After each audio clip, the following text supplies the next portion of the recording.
Assalamu alaikum. Welcome to lecture number 10. In the previous lecture, we have studied analysis of method of least square, detrending,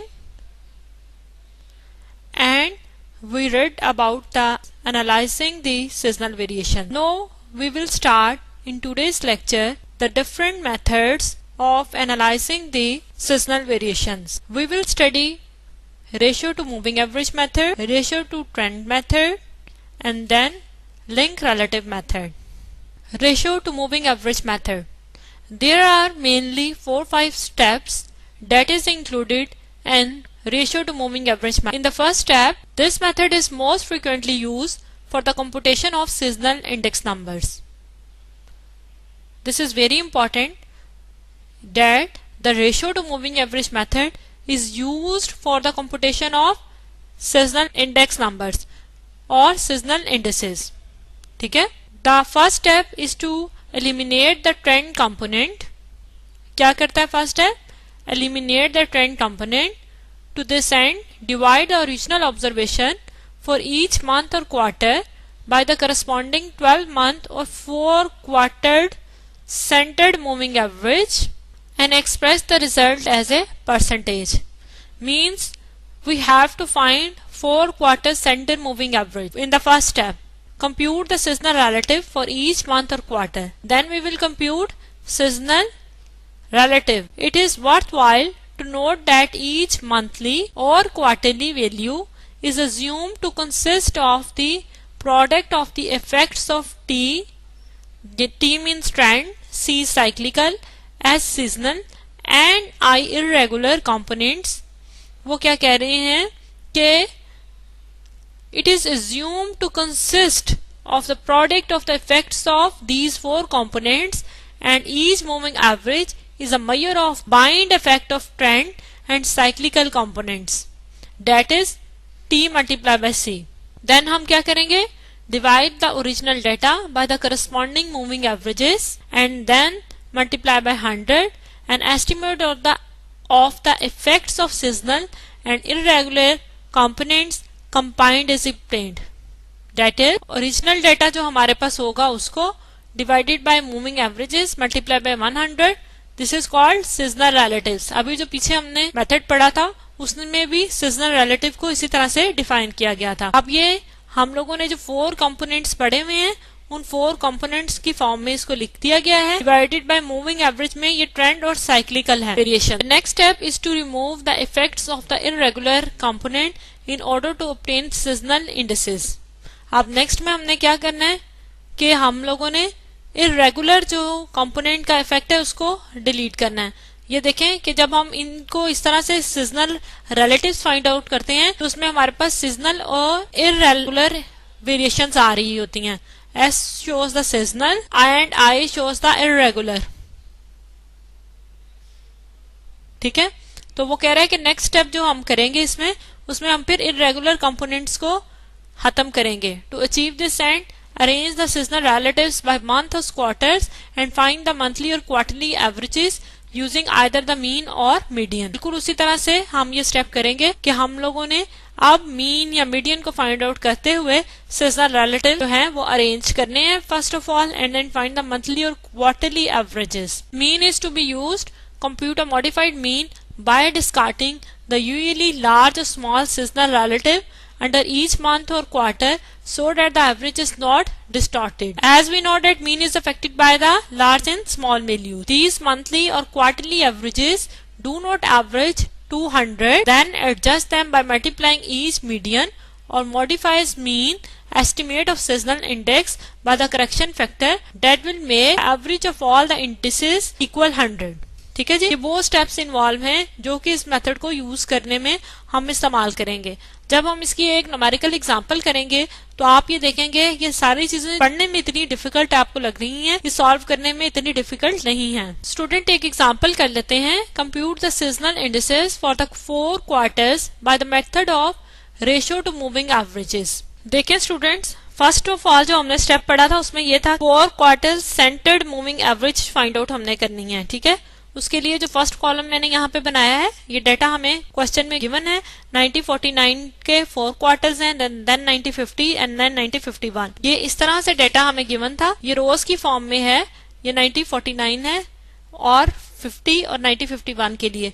इसको अगर हम 9049 को मैं column की form में लिखूं तो इसके नीचे ही इसके आएंगे ना ये 1 2 3 एंड 4 क्वार्टर्स।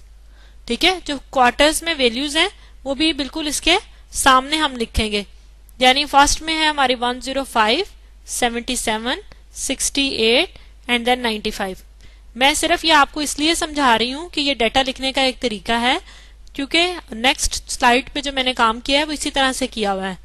ठीक है, अब इसके भी 4 इसी तरह से हम लोग लिख लेंगे और नेक्स्ट के भी लिख रहे हैं। मीन्स ये कि मैंने रोज को अब किसकी फॉर्म में चेंज कर दिया है, कॉलम्स में।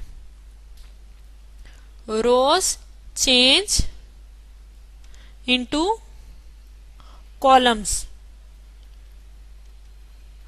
डेटा को इस फॉर्म में इस तरह से लिखा गया है ताकि हम आसानी से फाइंड आउट कर सकें। अब देखें, अब हमने क्या करना है। First of all 4 quarter moving total find out करना है। जो क्वार्टर है एक हमारे पास, ये एक क्वार्टर है, इसका मूविंग टोटल हमने फाइंड आउट करना है। तो इस सब को एड अप कर लेंगे, सब वैल्यूज को, और उसका टोटल इसके मिडल में लिखेंगे। वो क्या आ जाएगा हमारे पास, 345। इसी तरह से नेक्स्ट में क्या करेंगे, अब इन 4 को लेके यहाँ पे करेंगे और इसका कहाँ पे आ जाएगा, यानी 1 2 3 4 ये ऑब्जर्वेशंस हैं, तो यहाँ पे इसकी वैल्यू आ जाएगी 347। इसी तरह से आप नेक्स्ट लेते जाएं और इनको लिखते जाएं। 353,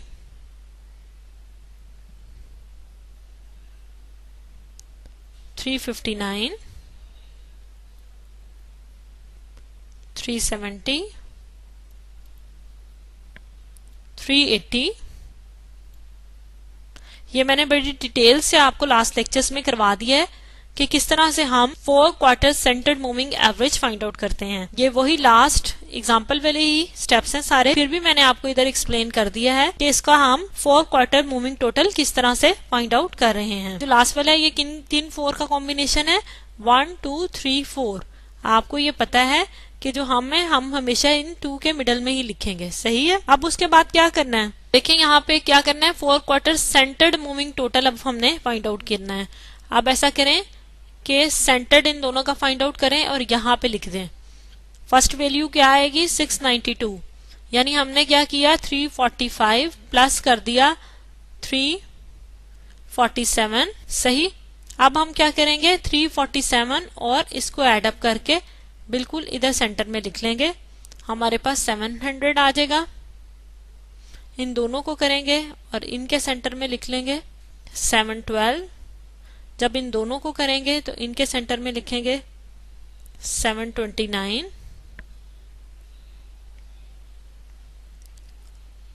750।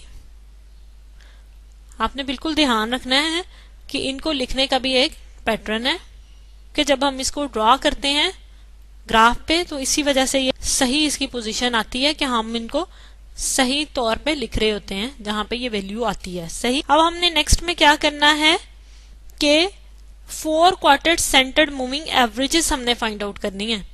आपको ये पता है कि उसके लिए हमने क्या करना है कि इस वाले कॉलम को डिवाइड कर देना है। अगर हम देखें कि ये पहला कॉलम है, ये दूसरा कॉलम है, ये तीसरा कॉलम है और ये चौथा कॉलम। ये कॉलम 4 को हमने किससे डिवाइड करना है, 1/8 के साथ हमने डिवाइड कर देना है। ठीक है, या डिवाइडेड बाय 8 कर लें या 1/8 लिख सकते। जहां से भी ये वैल्यू मिसिंग है, यहां से ये वैल्यू मिसिंग है, बिल्कुल इसके सामने लिखें डिवाइडेड बाय 8 करते हुए। यानी 692 डिवाइडेड बाय 8 इक्वल्स टू हमारे पास क्या आ जाएगा, 86.5। इसी तरह से 700 डिवाइडेड बाय 8, 712 डिवाइडेड बाय 8, ये अप टू सो ऑन इसी तरह से आप फाइंड आउट करते जाएं।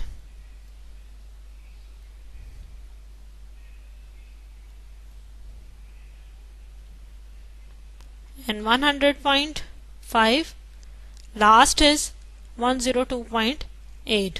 ठीक है, और इस दो वैल्यूज के लिए भी हमारे पास नहीं आएगा। ये 4 क्वार्टर सेंटर्ड मूविंग एवरेजेस हमने फाइंड आउट कर लिए हैं। अब हमने क्या फाइंड आउट करना है, सीजनल रिलेटिव्स फाइंड आउट करने हैं। सीजनल रिलेटिव्स आपको पता है हमारे पास क्या होते हैं, हमने अभी अभी पढ़ा है original data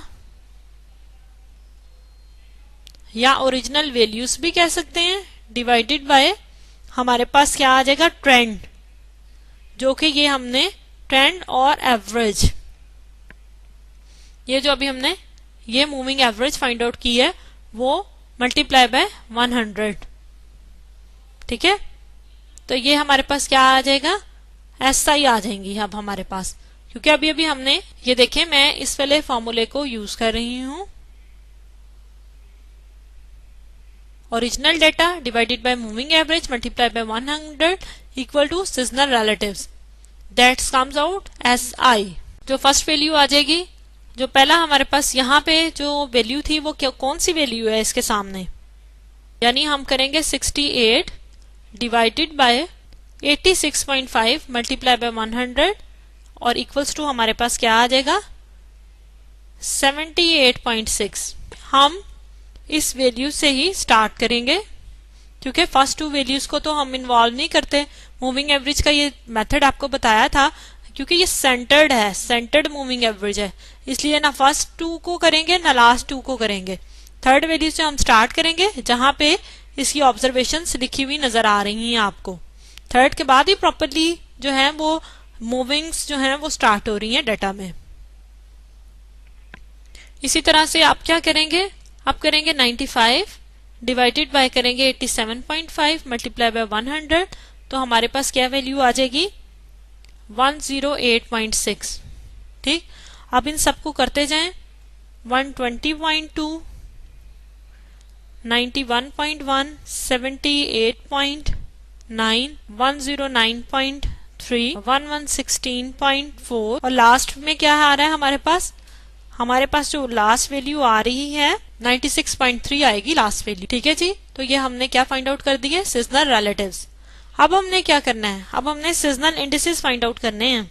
seasonal indices find out करने के लिए हमने क्या करना है कि 90 49 जो डेटा अभी सीजनल रिलेटिव्स हमने फाइंड आउट किए हैं, यानी सीजनल रिलेटिव्स हम इधर लिख लेते हैं।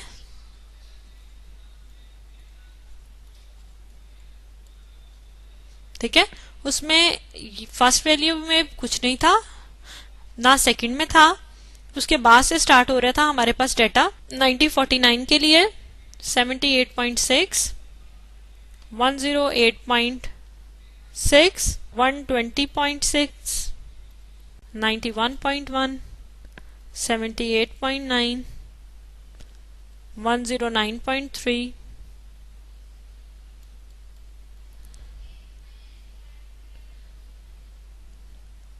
96.3। ठीक है जी, और यहाँ पे कोई ऑब्जर्वेशन नहीं है हमारे पास। अब हम इसका टोटल कर लेते हैं। टोटल करेंगे, इन दोनों वैल्यूज को सम अप करें इनको, तो हमारे पास क्या आ जाएगा, 236.6। इसी तरह इनको करें तो 187.4 157.5 217.9। ठीक है जी, उसके बाद हम क्या करेंगे, हमने मीन फाइंड आउट कर से के 236.6 डिवाइडेड बाय, आप क्या कर लेंगे, हम 2 से डिवाइड करेंगे ना, डिवाइडेड बाय क्या करेंगे, डिवाइडेड बाय 2 और इक्वल्स क्या आ जाएगा हमारे पास 1118.30। इसी तरह से 187.4 डिवाइडेड बाय 2 इक्वल्स आ जाएगा हमारे पास 93.70 157.5। जब भी एवरेज फाइंड आउट करते हैं तो total divided by number of observation होती हैं, तो नंबर ऑफ ऑब्जर्वेशन यहाँ पे जो प्रेजेंट है वो 2 है ना, इसलिए डिवाइडेड बाय 2 कर रहे हैं। और वैसे भी हमने centred moving average find out की है, मीन्स के 2 आएगा डिवाइजर में।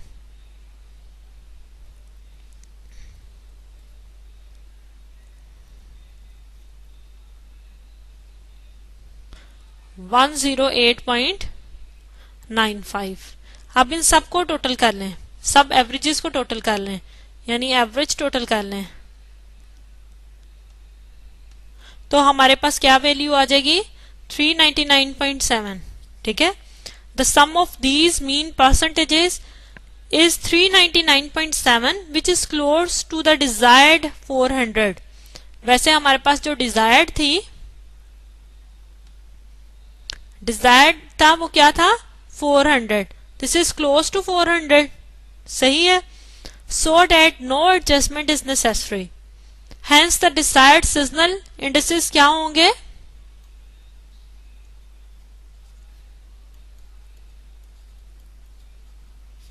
ये सारे ही हमारे डिजायर्ड सीजनल इंडिसेस हैं.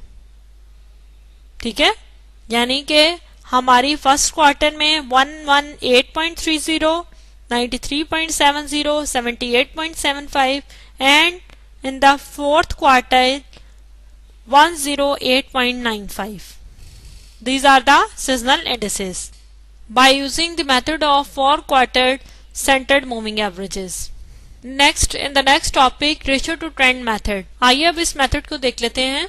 In this method the trend values are obtained for each time period by fitting a least squares trend line either to the observe time series data or to the annual percentages. The rest of the computational procedure is the same as that of the ratio to moving average method. Student, ये जो अभी हमने पढ़ा है ये ratio to moving average method पढ़ा है. As the seasonal index by it includes cyclical and irregular variations जो हैं इसमें involve होती हैं. Students, आइए अब एक एग्जाम्पल से रेशियो टू ट्रेंड मेथड को समझ लेते हैं. हमने सीजनल इंडिसेस फाइंड आउट करने हैं by this method. We have to find the seasonal indices by ratio to trend method.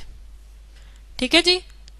Data हमें ईयर्स में लेकिन क्वार्टर्स की फॉर्म में गिवन है फ्रॉम 1961 टू 1960. यहाँ देखें स्टूडेंट्स हमने किस तरह से लिया है कि जो डेटा में वैल्यूज गिवन थी उसको हमने वाई वैल्यूज कह दिया है. आपको पता है कि by the method of least square से हम ट्रेंड वैल्यूज किस तरह से कंप्यूट करते हैं. एक हमारे पास इक्वेशन होती है, उस इक्वेशन को सॉल्व करते हैं और उसके अकॉर्डिंगली हम उसके जो कॉन्स्टेंट्स होते हैं, अल्फा बीटा भी कह सकते हैं, ए बी भी कह सकते हैं, उनकी वैल्यूज फाइंड आउट करके उस इक्वेशन में पुट कर लेते हैं. जो इक्वेशन हमारे पास होती है वो इस तरह से होती है कि y equals to a plus b x होता है. ठीक है जी.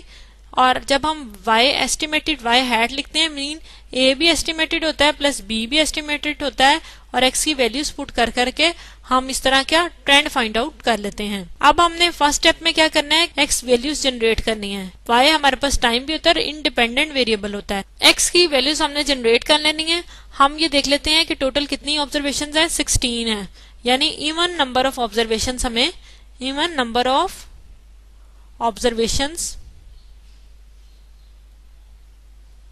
तो इवन नंबर ऑफ ऑब्जर्वेशन इस दरमियान में हमने 0 लिख लिया.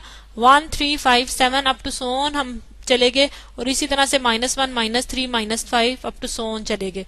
ये एक तरीका है जिससे हम x की वैल्यूज को खुद से जनरेट कर लेते हैं. यहाँ x की वैल्यूज को इनको कहते हैं कि हम लोगों ने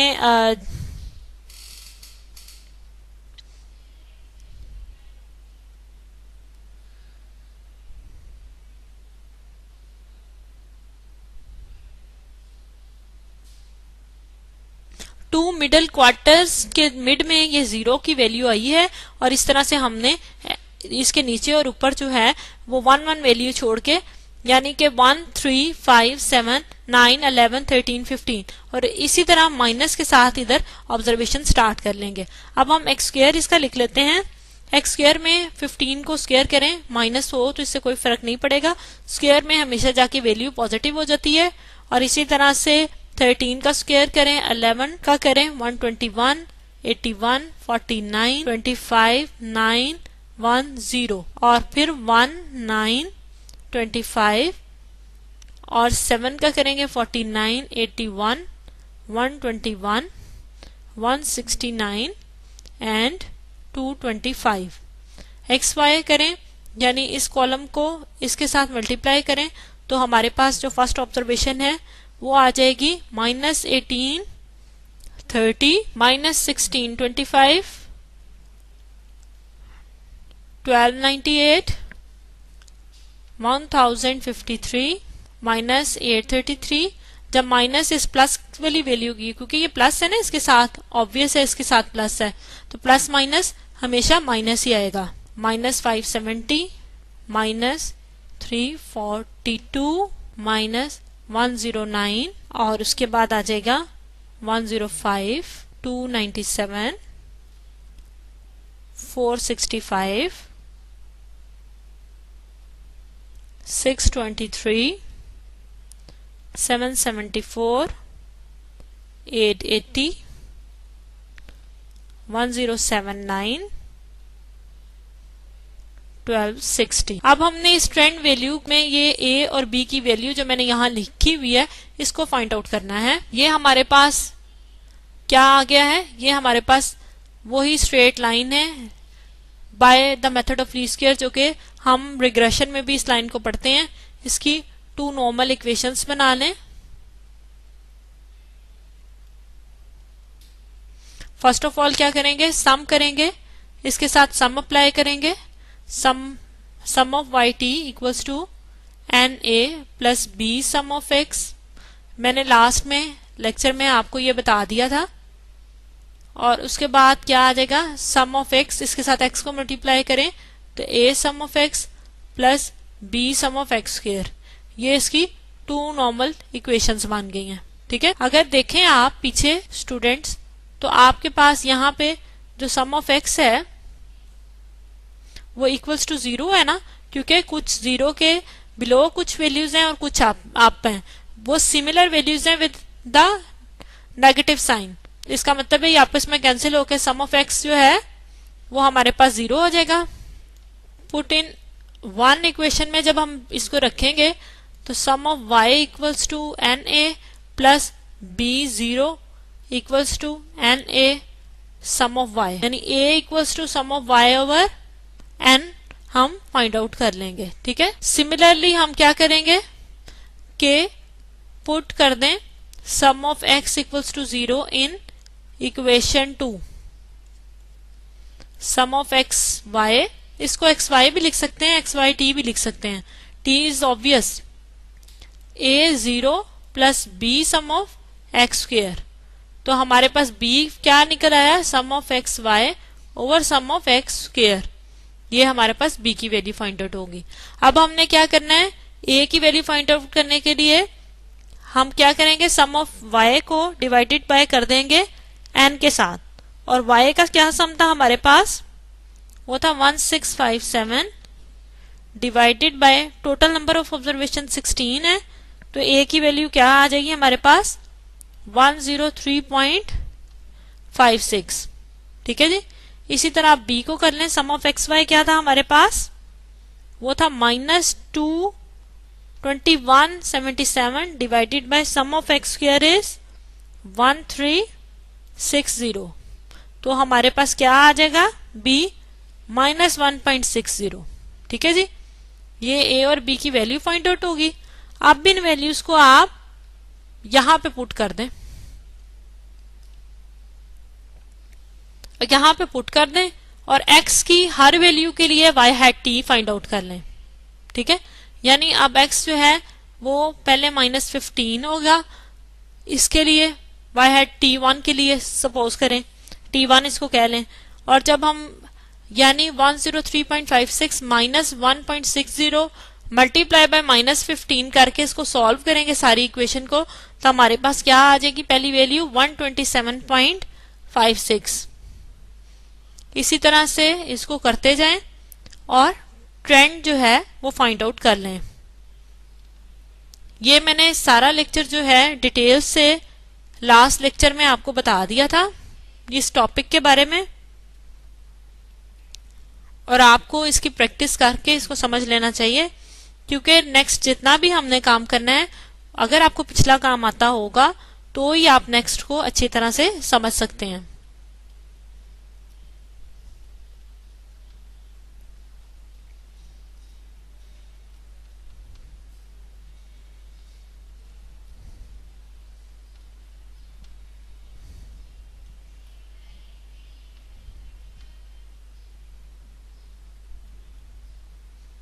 इन सारी वैल्यूज को आप सॉल्व करके देखें।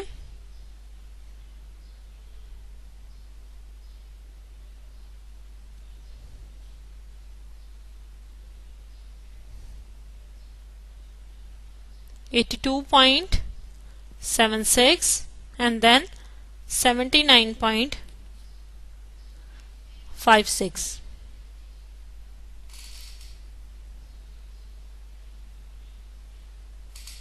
नेक्स्ट अब हमने क्या करना है, सीजनल इंडिसेस फाइंड आउट करने हैं।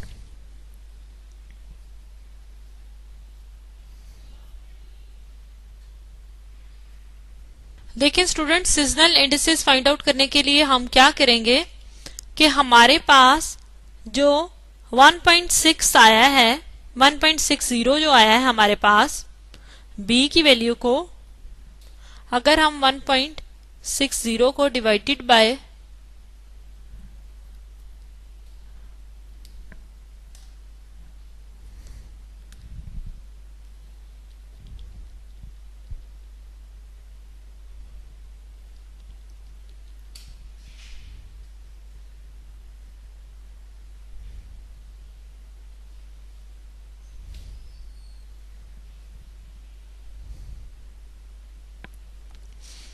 as the origin at the middle of the fourth quartile 1962 and first quartile 1963 and x is measured in half quartile units। ठीक है जी।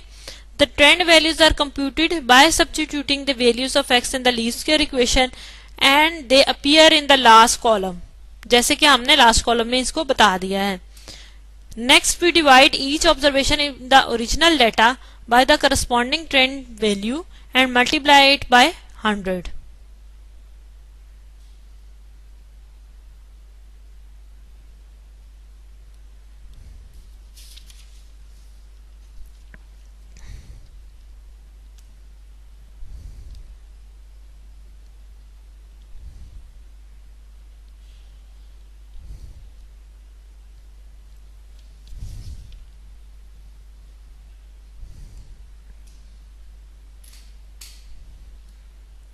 देखिए स्टूडेंट, जो सीजनल इंडिसेस हमने फाइंड आउट करने हैं उनके लिए हम पहले सीजनल रिलेटिव्स फाइंड आउट कर लेते हैं। सीजनल रिलेटिव्स क्या होते हैं हमारे पास, ओरिजिनल वैल्यू डिवाइडेड बाय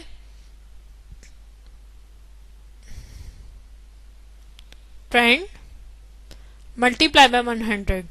ठीक है जी। यानी हमारे पास ओरिजिनल वैल्यू क्या थी 1961 के लिए 122 डिवाइडेड बाय ट्रेंड में जो वैल्यू आई थी वो 127.56 आई थी। ठीक है, और मल्टीप्लाई बाय 100 करेंगे तो हमारे पास क्या वैल्यू आ जाएगी 95.64। ठीक है, जिस तरह के सीजनल रिलेटिव्स फाइंड आउट किए जाते हैं अभी अभी लास्ट मेथड में भी मैंने आपको ये सिखाया है। देखें, हम कोई सा भी मेथड पढ़ लें लेकिन जो सीजनल रिलेटिव फाइंड आउट करने का तरीका है वो एक ही रहेगा कि उसमें हम ओरिजिनल वैल्यूज को डिवाइड कर रहे होंगे अपनी ट्रेंड की वैल्यू से। अब ट्रेंड जो है वो जब हमने मूविंग एवरेज वाला मेथड पढ़ा है, यानी हमने जब ये पढ़ा था कि हमने एवरेज मेथड से हमने ट्रेंड कंपोनेंट्स फाइंड आउट किए थे, तो उसमें हमने उस वाले कॉलम को डिवाइड कर दिया था ओरिजिनल वाले से। ठीक है, यानी ओरिजिनल वैल्यूज को एवरेजेस से डिवाइड करके मल्टीप्लाई बाय 100 किया था। अब हम कौन सा मेथड पढ़ रहे हैं, मेथड अब हम पढ़ रहे हैं, अब हम जो है ट्रेंड मेथड पढ़ रहे हैं। ट्रेंड मेथड में ट्रेंड कंपोनेंट्स को या ट्रेंड जो हमारे पास निकला है उनको डिवाइड करेंगे। सही है, ये बिल्कुल सिमिलर उसी तरह से हमारे पास आ जाएगा। और अब इधर देखें, आप इसको खुद करके देखें, सारी वैल्यूज आपके पास यही आनी चाहिए। यानी 1961 के लिए जो हमारे पास ट्रेंड निकला है वो क्या निकला है, अभी अभी मैंने फाइंड आउट किया ना, ये देखें लास्ट में, ये देखें, ये देखें 1961 में क्या निकला है 127.56। ठीक है, इसी तरह फिर उसके बाद 61 के सेकंड के लिए 124.36, तो हम उसके अकॉर्डिंगली ही इनको डिवाइड करेंगे अपनी, यानी 125 divided by 124.36 118 divided by 121.16 and up to so on. अब इधर क्या फर्क है, इधर सिर्फ ये फर्क है कि मैं जो हूं इसको उसमें लिखती जा रही हूं, कॉलम्स को रोज की फॉर्म में लिख रही हूं।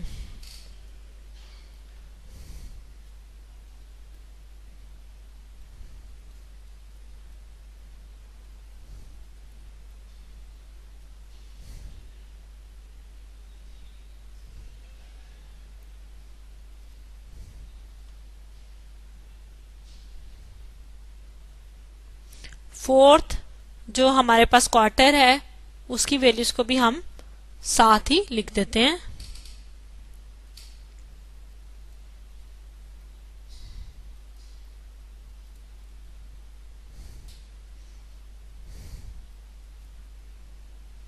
नाइन्टी 1964 के लिए देखें 96.46, 93.07, 100.29 एंड 105.58। ठीक है, इन सबको टोटल करें तो क्या आ जाएगा आपके पास 398.77, 302.94, 295.00 एंड 404.78। ठीक है जी, टोटल आ गया।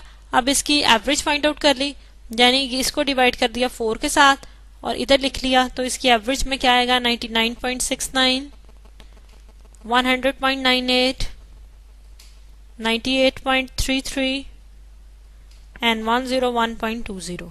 ठीक है जी, अब हमने सीजनल इंडिसेस फाइंड आउट करने हैं। किस तरह से करना है, जब हम इसका टोटल फाइंड आउट करेंगे, यहाँ पे इसका एवरेजेस का टोटल फाइंड आउट करें तो जो एवरेजेस का टोटल हमारे पास आएगा वो 400.20 आ रहा है। ठीक है, ये इसकी वैल्यू जो है वो अबव आ रही है हमारे पास।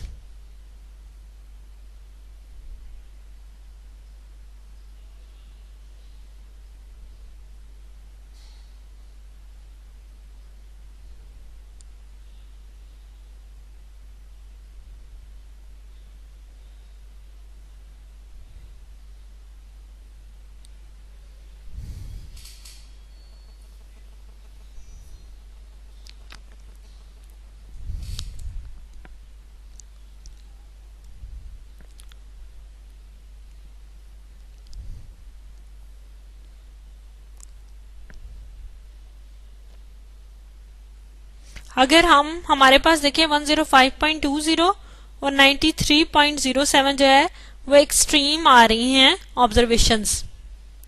ये 2 ऑब्जर्वेशंस हमारे पास एक्सट्रीम है, एक ये और एक 93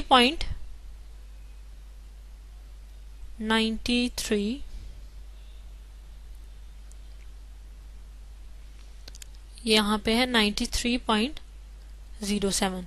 ठीक है, अगर हम इन दोनों ऑब्जर्वेशंस को निकाल के टोटल करें तो हमारे पास जो सीजनल इंडिसेस आ जाएंगे वो इस तरह से आ जाएंगे।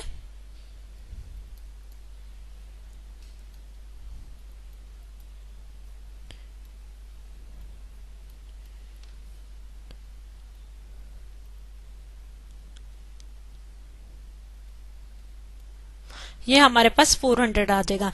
मीन्स के जब हमने मीन आगे हम निकालते थे और मीन को ही हम कह देते थे कि ये हमारे सीजनल इंडिसेस हैं, जबकि हमारा एग्जैक्टली 4 क्वार्टर्स हैं तो 400 के इक्वल आता था।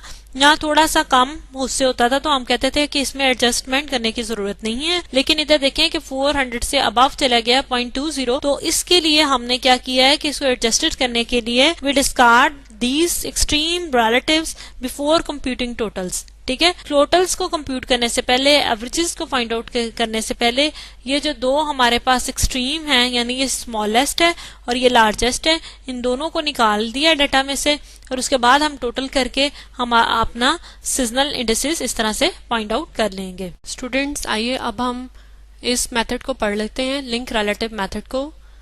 इन the first step, compute the link relatives by expressing each month और quarter value as a percentage of the preceding month और क्वार्टर वैल्यू। देखिए हम जो लिंक रिलेटिव फाइंड आउट करते थे वो हमारे पास था Pn divided by Pn minus 1। Pn हमारे पास करंट ईयर होता था और Pn माइनस 1 प्रीसीडिंग ईयर होता था। अब हमने इसमें क्या करना है कि मंथली और क्वार्टरली जो डेटा हमें गिवन होगा उसको आपस में कंपेयर करके और उनकी मतलब वैल्यूज को प्रीसीडिंग ईयर्स ऐसे प्रीसीडिंग ईयर यानी फर्स्ट सेकंड क्वार्टर को फर्स्ट क्वार्टर की वैल्यू के साथ, थर्ड क्वार्टर को सेकंड क्वार्टर की वैल्यू के साथ कंपेयर कर करके हमने लिंक रिलेटिव्स फाइंड आउट करने हैं। देन है arrange the link relatives by months और quarters and find an appropriate average of these relatives for each month और क्वार्टर।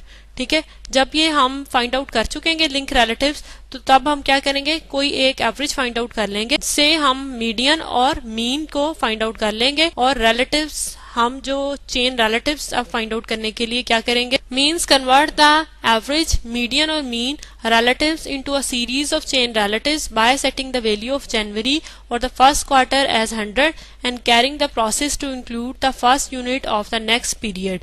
ठीक है, चेन इंडिसेस बनाने के लिए ये प्रोसेस हमें बता रहा है। नेक्स्ट स्टेप में वो हमें ये बता रहा है कि अगर हमारे पास रिलेटिव या लिंक रिलेटिव जो हमारे पास आता है अगर वो 100 नहीं आता, उससे एक्सीड चला जाता है या उससे कम आता है तो उसको हमने एडजस्ट कैसे करना है। ये एक एग्जांपल में अभी हम इसको पढ़ लेते हैं कि किस तरह से एडजस्ट करना है। To obtain the seasonal indices, reduce the adjusted chain relatives।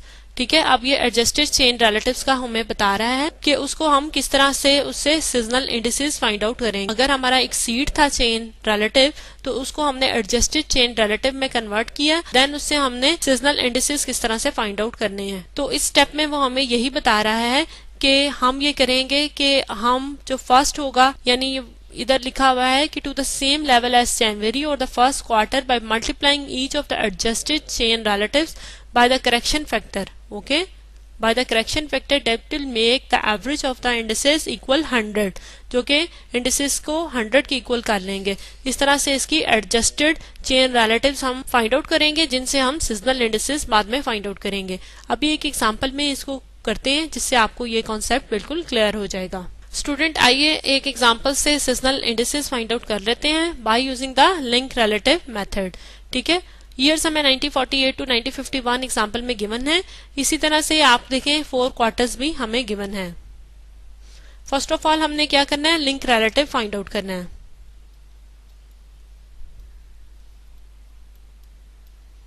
देखिए स्टूडेंट्स, इसमें लिंक रिलेटिव्स किस तरह से फाइंड आउट करेंगे। फर्स्ट को हम छोड़ देंगे जैसा कि अभी अभी हमने पढ़ा है। नेक्स्ट देखिए क्या करेंगे, नेक्स्ट जो वैल्यू हमारे पास वो 89 है, डिवाइडेड बाय 71 मल्टीप्लाई बाय 100 कर लेंगे और इसको फाइंड आउट करेंगे तो हमारे पास जो वैल्यू आ जाएगी वो क्या आ जाएगी, 125.4 आ जाएगा। ओके, उसके बाद हम करेंगे 106 है थर्ड क्वार्टर की वैल्यू, उसको डिवाइडेड बाय करेंगे 89 मल्टीप्लाई बाय 100 तो आपके पास क्या वैल्यू आ जाएगी, 119.1। फोर्थ क्वार्टर का देखें 78 divided by 106 multiply by 100 equals to क्या आपके पास आ जाएगा, आपके पास आ जाएगी वैल्यू यहाँ पे 73.6। स्टूडेंट्स, जो पहले हम लिंक रिलेटिव फाइंड आउट करते थे वो हम जो करंट ईयर है उसको प्रीसीडिंग ईयर से कंपेयर करके कर रहे थे। जो इस क्वेश्चन में हम कर रहे हैं वो क्या कर रहे हैं, हम इस क्वेश्चन में एक ही ईयर है लेकिन उसके डिफरेंट क्वार्टर्स को आपस में कंपेयर कर रहे हैं या डिफरेंट क्वार्टर्स को और डिफरेंट ईयर्स के क्वार्टर्स को आपस में कंपेयर कर रहे हैं। देखिए हम 1949 में 71 इसकी वैल्यू है, डिवाइडेड बाय क्या आएगा हमारे पास 78 multiply by 100 equals to 91.0। Next 90 divided by 71 multiply by 100 equals to 126.8 और इसी तरह से आप इसके फाइंड आउट करते जाएं। यहाँ पे 120.0, 73.1 और जब 90-50 के लिए आएगा तो यहाँ पे 73 है और जो लास्ट वैल्यू थी वो क्या थी, 79 थी और आपके पास इसका जो लिंक रिलेटिव आ जाएगा वो आ जाएगा 92.4, 124.7, 122.0, 73.0 और इसी तरह इसका आ जाएगा 93.8, 127.6, 125.8 एंड 73.0। ठीक है जी। अब हमने मीडियन फाइंड आउट करना है। मीडियन के लिए क्या होता है, first step, in the first step हम क्या करते हैं, अरेंज कर लेते हैं वैल्यूज को।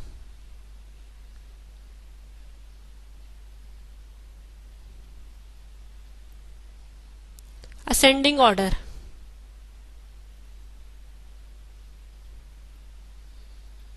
और मीडियन हमारे पास होता क्या है in actual, median equals to होता है मिडल वैल्यू। अब आप देखिए इसका मीडियन फाइंड आउट करें तो आपके पास ये लोएस्ट है, उसके बाद ये है और इसके बाद ये है, ये खुद ब खुद अरेंज है। तो आप इधर लिख दें मीडियन, क्या आ जाएगा आपके पास 92.4। देन इसी तरह से इनको सबको करें तो आपके पास जो सबसे लोएस्ट वैल्यू है वो ये है नंबर 1 पे। देन आपके पास ये है 125.4, देन 126.8 और ये। आप 2 मिडल वैल्यूज को ले लें, मतलब इन दोनों वैल्यूज को ले लें आप, सही है। 3 और 4 वैल्यू को 2 से डिवाइड करके इसके ऊपर लिखें तो क्या आ जाएगा मीडियन 126.1। मीडियन बिल्कुल उसी तरह से हम फाइंड आउट कर रहे हैं जैसा कि हमने डिस्क्रिप्टिव स्टैटिस्टिक्स में किया है, सही है। इनको भी सबको अरेंज करें, 2 मिडल वैल्यूज को लेके 2 पे डिवाइड करें, ऐड करके 2 पे डिवाइड करना है, ठीक है। तो आपके पास ये आ जाएगा 73.1। नेक्स्ट अब देखिए हमने क्या करना है। नेक्स्ट स्टूडेंट्स, हमने चेन रिलेटिव फाइंड आउट करने हैं। चेन रिलेटिव फाइंड आउट करने के लिए जो अभी हमने मेथड पढ़ा है उसमें यही पढ़ा है कि फर्स्ट को हम 100 लिख लेंगे और इधर हम, अगर मैं मीडियन लिख लेती हूँ, चेन रिलेटिव हम बिल्कुल उसी तरह से फाइंड आउट करेंगे जैसे हमने पहले इंडेक्स नंबर में सीखा है। आप ये देखें यहाँ पे जो मीडियन है वो हमारे पास क्या आया था 92.4, 126.1, 121.0 एंड 73.1, सही है। अब आप ले लें इस क्वार्टर को, कैसे करेंगे कि 100 को इससे मल्टीप्लाई करेंगे, यानी 126.1 multiply by 100 divided by 100 equals to 126.1 ही आ जाएगा। इसी तरह से इसको करें कि 126.1 मल्टीप्लाई बाय, आप इसको इसके साथ करेंगे, जो इसका रिजल्ट निकला है 121 डिवाइडेड बाय 100, तो आपके पास क्या आ जाएगा 152.6। आप क्या करेंगे कि इसको इससे मल्टीप्लाई करें, यानी 73.1 मल्टीप्लाई बाय 152.6 डिवाइडेड बाय 100, आपके पास क्या वैल्यू आ जाएगी। आप इस वैल्यू को किसके साथ मल्टीप्लाई करेंगे, यानी इस वैल्यू को मल्टीप्लाई करेंगे आप 92.4 के साथ, ठीक है, इस फर्स्ट वैल्यू के साथ, और डिवाइडेड बाय 100 करें और आपके पास क्या वैल्यू आ जाएगी 103.1। ठीक है स्टूडेंट्स, अब देखें ये जो 103.1 है, अगर 103.1 माइनस 100 करें तो हमारे पास क्या डिफरेंस आ रहा है 3.1 का। जो चेन रिलेटिव है यहाँ पे 100 आना चाहिए था, यहाँ पे क्या आना चाहिए था 100 आना चाहिए था, लेकिन ये एक्सीड कर गया है, कितना 3.1 एक्सीड कर गया है। तो इसके लिए हमें एडजस्टेड रिलेटिव फाइंड आउट करने पड़ेंगे।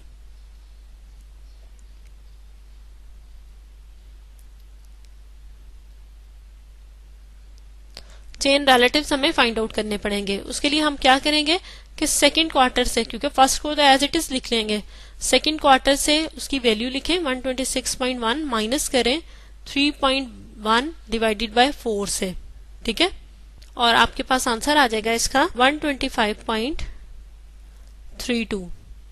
और थर्ड क्वार्टर के लिए देखें 152.6 माइनस 2/4 3.1, क्योंकि 4 क्वार्टर्स है ना हमारे पास, तो पहले का 1/4 पार्ट्स, और इसका जो आंसर आ जाएगा आपके पास वो आ जाएगा आपके पास 151.05। फोर्थ के लिए आप करें तो आपके पास क्या आएगा, फोर्थ वैल्यू क्या थी आपकी, माइनस कर दें इसको 3/4 3.1 से, तो आपके पास आंसर आ जाएगा 109.28। अब आप इधर लिख लें जो अभी अभी हमने वैल्यूज फाइंड आउट किए हैं।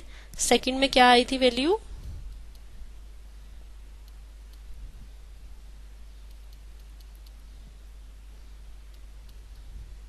और फोर्थ में थी 109.28। इन सबको टोटल करें तो आपके पास क्या वैल्यू आ जाएगी, 485.65। ठीक है, दिस वैल्यू शुड बी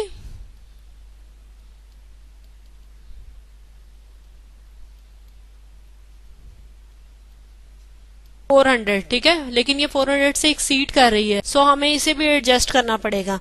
इसको एडजस्ट करने के लिए हम क्या करेंगे कि टोटल हमारे पास 400 है डिवाइडेड बाय, क्योंकि 4 क्वार्टर्स हैं हमारे पास, 485.65। इसको कैलकुलेट करें तो हमारे पास वैल्यू क्या आ जाती है, 0.824। इस वैल्यू को ये जो 0.824 निकला है इसके साथ मल्टीप्लाई करें। ठीक है, से मैं इसको a कह देती हूँ। ठीक है, मीन्स के अब मैं क्या करूंगी, 100 मल्टीप्लाई बाय a क्या है, ये वैल्यू है, तो आपके पास क्या आ जाएगा, 82.4। सही है, इसी तरह इस वैल्यू के साथ मल्टीप्लाई करें, यानी 125.32 मल्टीप्लाई बाय क्या आएगा, 0.824 है ना हमारे पास, तो इससे मल्टीप्लाई करें तो ये आ जाएगा 103.2, 151.05 मल्टीप्लाई बाय 0.824 124.4, और इसी तरह से आप इसको कर लें, यानी 109.28 मल्टीप्लाई बाय 0.824, तो आपके पास आ जाएगा 90.0। इन सबको ऐड करें तो देखिए ये जरूर 400 के इक्वल ही आएगा।